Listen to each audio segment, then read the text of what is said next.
Assalamu alaikum wa rahmatullahi wa barakatuh. Zahra al-Jabri here with another episode of Spiritual Lessons from Harry Potter. And we are finishing up book 1. We are on the last chapter. And if you are new here to me, I am a spiritual coach that supports Muslims in deepening their faith.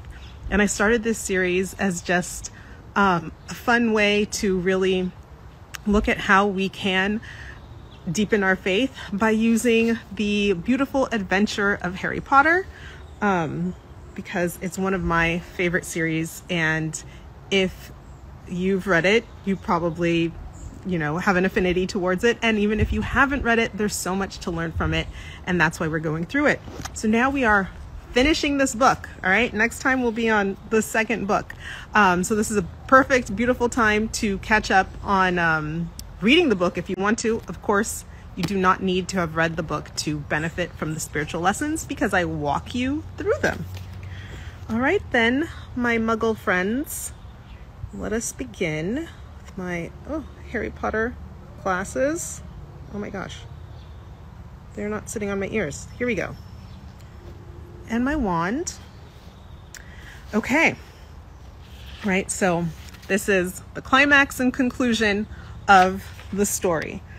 So where we left off before was that Harry, Ron, and Hermione had gone through 6 obstacles to reach the Sorcerer's Stone, and he's opened now the last door. And if you'll remember, the most important lesson that I shared from a previous episode is that just keep moving forward.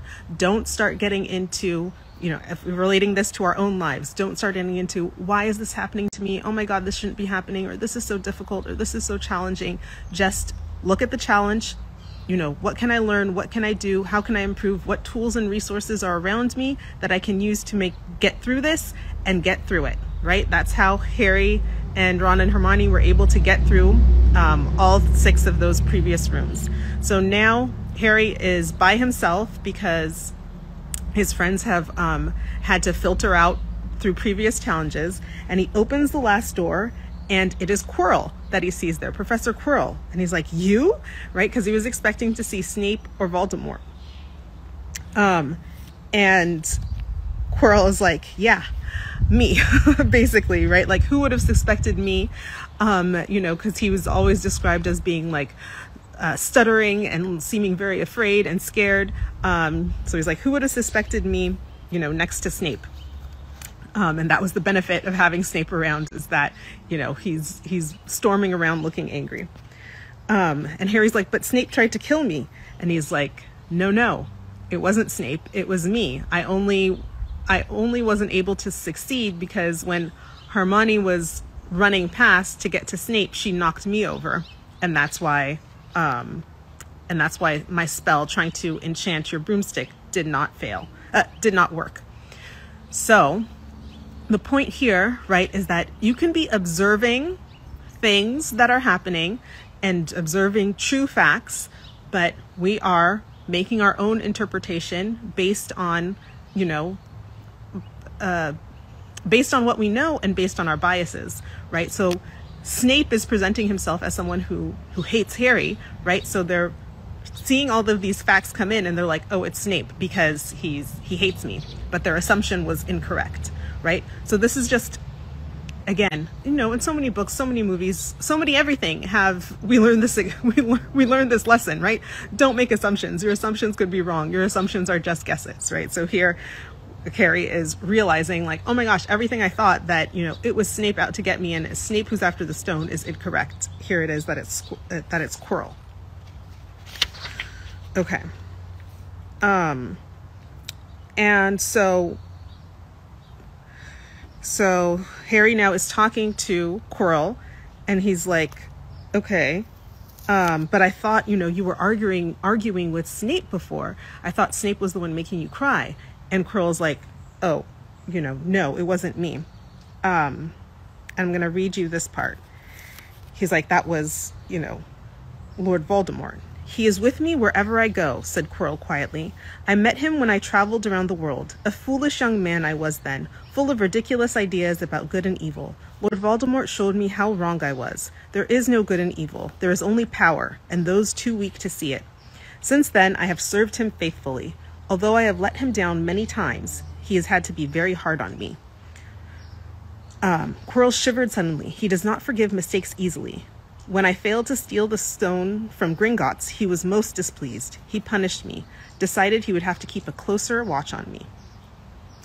And what we've learned here, right, is that Lord Voldemort is with Quirrell. And the way that this description comes out, as I've been learning more about, the ego, the nafs, the way this description comes out, it's very similar to our ego and our nafs, right? That our ego has its own notions of what it thinks we want, what it thinks is good for us, and its own vanities, right? Our nafs is, inclined to, even in the Quran it says, right? Our nafs is inclined toward evil. That is what, the woman who tried to seduce Yusuf, right? When she's asking for forgiveness, she's like, please forgive me. Like, my nafs inclines towards evil. And our nafs is so close to us, keeps a close eye on us, and tries to punish us, right? Like, oh my gosh, you're so dumb. You're talking to your own self, right? Like, my nafs telling me, Zahra, you're so dumb. You're so stupid. Why did you do that? How come you keep making those mistakes? Oh my gosh, I gotta be on top of you. You can't do this. You need to wake up earlier. You need to do this thing. And it's like berating us and telling us these things all the time, right? In an effort to, gain wealth, power, status, friends, good grades, whatever it is, whatever it's trying to gain. And so that description of Lord Voldemort being with Quirrell, like, really, I felt it. I felt it. Okay. And then, right, this chapter is so intense and so good. And again, I'm only pulling out the lessons, so I hope you'll go back and read it. So now Harry, they're looking at the mirror, and he realizes that he has the stone. The stone has fallen into his pocket, and Quirrell gets the message from Lord Voldemort to use the boy to help you find the stone. And so he unwraps his turban, and at the back of his head is Snape.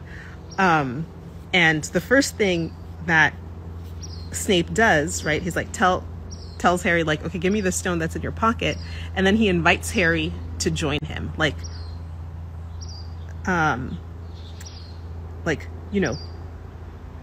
Don't be a fool. Save yourself and join me. Come to my side, right? And that's always the lure and the promise of evil, basically, right? The lure and the promise is on my side, that's where you'll have, wealth, prosperity, you'll be safe, you'll be protected, you'll be guarded, you'll have power, prestige. Join my side, join the side of, the oppressor. And of course, Harry is not interested, but before they fight you, they try to get you on their side, right? Because it's much better and much easier to have turned your opposition into one of your followers, right? If you can convince them, lure them, manipulate them into thinking that, oh, no, it's better for you to, to be with us, then it's one less person for you to fight. And it's strengthening your side and your army. So that's always the first trick. And this is how, right, we can even think about this in workplaces and in, in other institutions, right? If you're seeing something going wrong, or, let's use the workplace example, something shady going on at work. At first they're like, oh no, participate with us, right? Just join on. It's not that big of a deal, or it's not that bad, or they already try to get you, you're already complicit because you're already in it. They try to get you to first be on their side before they try to fight you if they realize oh no, this person is, not interested in being on our side. So that's just something for yourself to watch out for, to be aware of. What things are you being invited to? What things are people interested in having you join or do? And just be aware and more intentional about all of that. Okay. And so obviously Harry says no. And so then they want to try and get the stone from Harry by force. And so Quirrell is grabbing Harry, and whenever he touches Harry, like his skin starts blistering and he's in extreme pain. And he can't understand why. And Harry realizes that this is what's happening. And so when Quirrell like goes to try and, use his wand to kill him, Harry just like touches his face and like is trying to touch any exposed skin of Quirrell, his arms, his face, so that he will be in this pain and not be able to perform the spell. And here Harry doesn't understand or know why this is happening, right? He doesn't understand or know why Quirrell's face is blistering. He just knows that like this is going to help me. This is something that's going to help me because it's distracting him, and it's it's my weapon that I have to be able to fight back. And so he uses it. And again, here is the lesson of like sometimes we don't fully understand what things mean, how they work, what's happening. And you can even think about this in the positive sense, right? Like you could be making dua for something or be praying for something, and things may be starting to flow to you, right? Like your prayers, you're seeing them materialize, good is coming your way, and you don't understand why it's happening or, exactly the correlation, but you don't need to. Just keep doing whatever you're doing that is, bringing the goodness to you. And don't let the mind chatter slow you down from like what your heart and your feelings are drawing you towards or bringing to you. Okay. All right. So he's able to ward Quirrell off, and it's also causing a lot of pain for Harry. His scar is on fire with every time that he touches Quirrell, but he holds him off, and then he blacks out from the pain. And then the next thing he knows, he wakes up, he's in the hospital wing, and Dumbledore is over him. And Dumbledore now tells him that they have destroyed the stone. And Harry's like, oh, well, what about Nicholas Flamel and his wife? Like, they're going to die without the elixir of life. And Dumbledore says, to one as young as you, I'm sure it seems incredible, but to Nicholas and his wife, it's really like going to bed after a very, very long day. After all, to a well-organized mind, death is but the next great adventure. And I love this line because we know as Muslims, right, we are all going to die. Death is guaranteed and promised. Every soul shall taste death. And we're told to remember death and contemplate death. And in doing so, right, we are also remembering that there is another life, a next life. And we hear so often, in this culture, right, FOMO, right? No, that's fear of missing out. YOLO, you only live once, right? But we don't believe that, right? This is one life, and we're going to have an afterlife. And so to a well-organized mind, right? I love that line. To the well-organized mind, death is but the next great adventure. When we have our thoughts, our hearts, our spirit all in order, right? We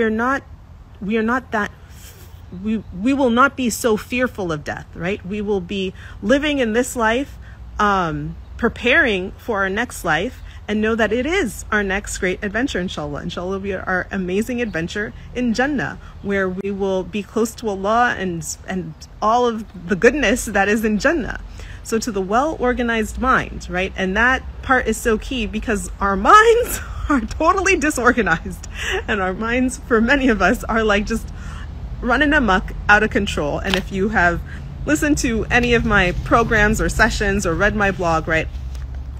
Most of my work is around our mindset, and then in our heart set, right? Like shifting our mindset so it can be well-organized. So we are viewing this life in a way that is productive and useful to us, and that inshallah will be leading us to a beautiful, lovely afterlife, inshallah. That is the goal. Ya Rab, help us. Oh my goodness. Okay.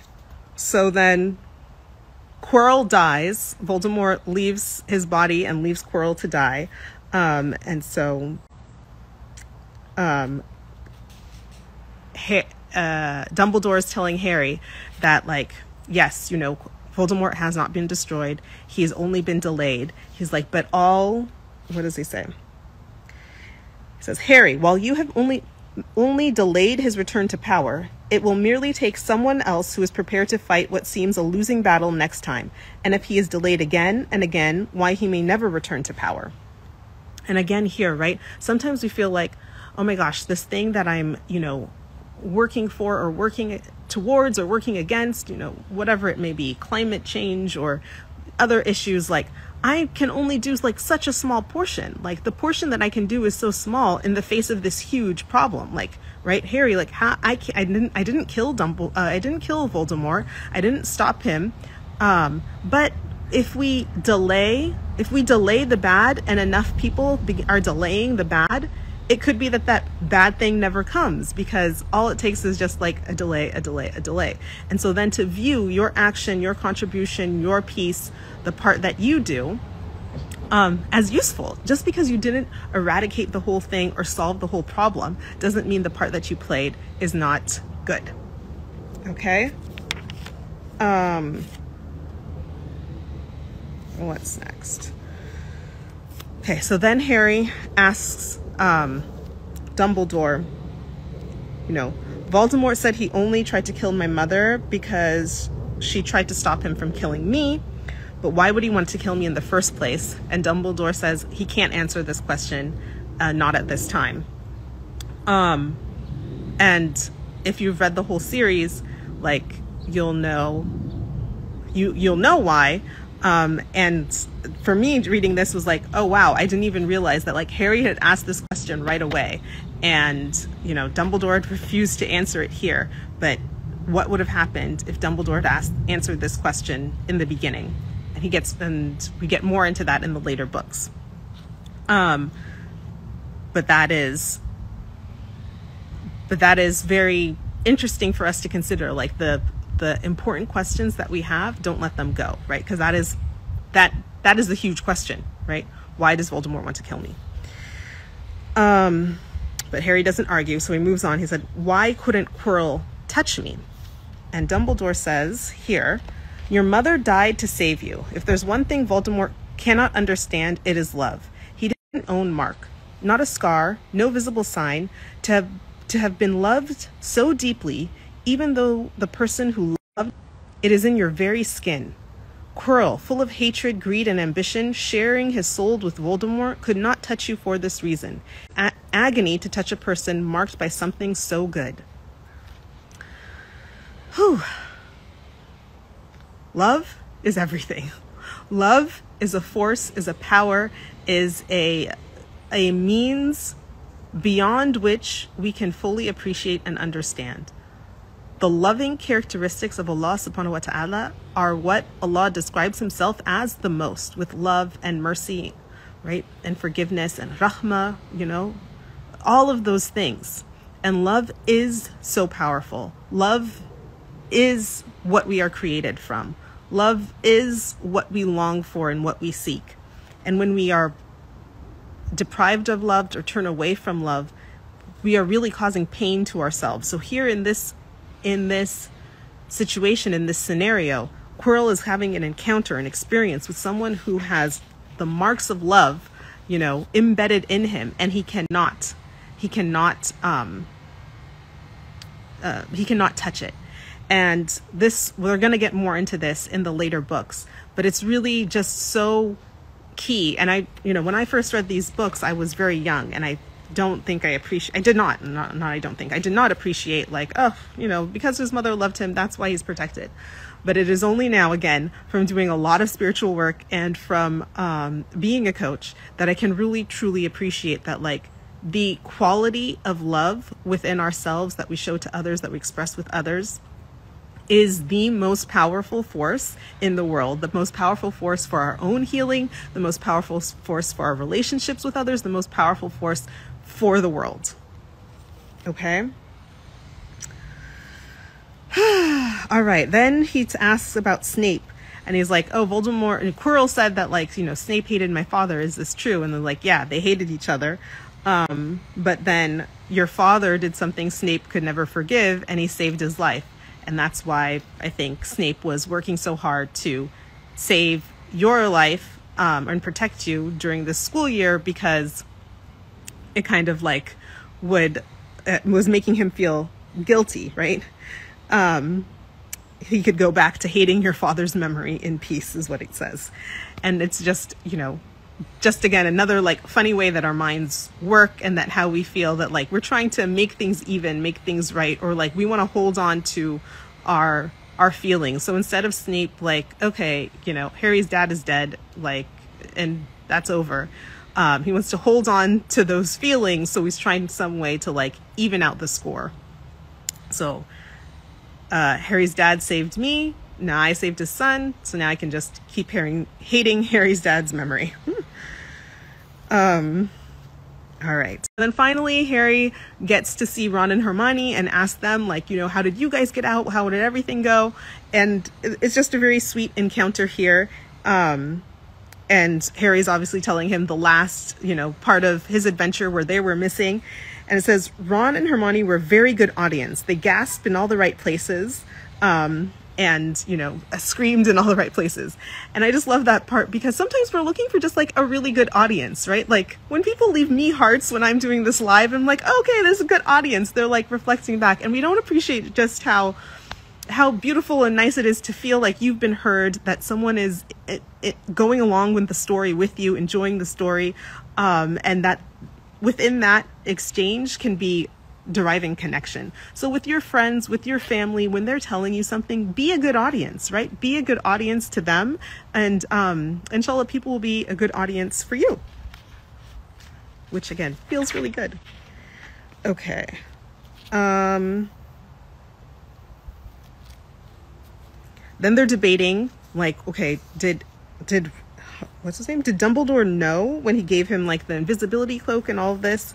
And they're kind of coming to the conclusion that like Dumbledore's letting Harry have a chance to face Voldemort himself, which, you know, can seem risky. Hermione is horrified, but Harry really appreciates.